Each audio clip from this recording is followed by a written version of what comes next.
పరలోకం పుట్టింది ఎప్పుడు తెలుసా? యేసు పుట్టిన తరువాత. చాలా మందికి తెలియదండి. డైరెక్టర్ గారు ఎప్పుడో చెప్పారు ఇవన్నీ. యోహాను సువార్త 1:2 ఆయన ఆదియందు దేవుని యొద్ద ఉండెను, సమస్తమును ఆయన మూలముగా కలిగెను. అవును. కలిగి ఉన్నదేదియో ఆయన లేకుండా కలగలేదు. కలిగి ఉన్నదేది ఆయన లేకుండా కలగలేదు.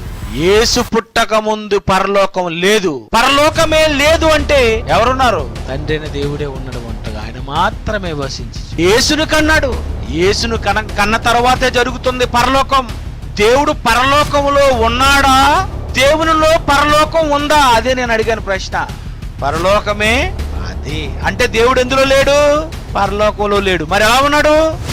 సమీపింపరాని తేజస్సులో ఆయన మాత్రమే వసించుచు అమరత్వము గలవాడై ఉన్నాడు. ఎప్పుడు పుట్టింది పరలోకం? కలిగి ఉన్నదేది ఆయన లేకుండా కలగలేదు అంటే యేసు పుట్టాలి. పరలోకం చేసేసరికి యేసు ప్రభుకి ఎలా ఉందట?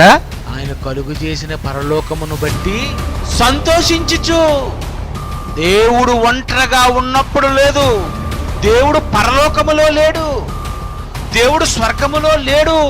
స్వర్గమే లేని, మరో లోకమే లేని ఆయన మాత్రమే వసించుచు అమరత్వము గలవాడై ఉన్నాడు. ఇది కరెక్ట్. ఒంటరిగా ఉన్న ఆయన ముందుగా మనలను కావాలనుకున్న మరుక్షణమే అప్పుడే పుట్టాం మనమందరం.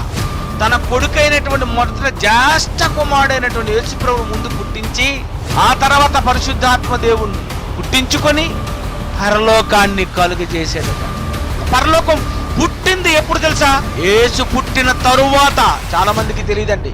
డైరెక్టర్ గారు ఎప్పుడో చెప్పారు ఇవన్నీ. హెబ్రీ పత్రిక 1:5 ఏలయనగా నీవు నా కుమారుడవు, నీవు నా కుమారుడవు, నేను నేడు నిన్ను కని ఉన్నాను, నేను కన్నాను. యేసు ప్రభువుని దేవుడు కన్నాడు. ఉన్నవాడు ఏమయ్యాడు? అప్పుడు తండ్రి అయ్యాడు. దేవుడు తండ్రి అయ్యి ఎప్పుడయ్యాడో కూడా తెలియదు. చాలా పిల్లలు పుట్టారు కదండి. ఏమన్నా యేసు ప్రభు తండ్రి. పరిశుద్ధాత్మ దేవుడు ఏమంటాడు? అబ్బా, నాయనా, తండ్రి. బా, ఆయన 3 రకాలుగా అంటాడు. ఆయన కలిగి ఉన్నది ఏది ఆయన లేకుండా కలుగలేదంటే యేసు పుట్టిన తర్వాత స్వర్గం పుట్టింది. తెలుసా మీకు?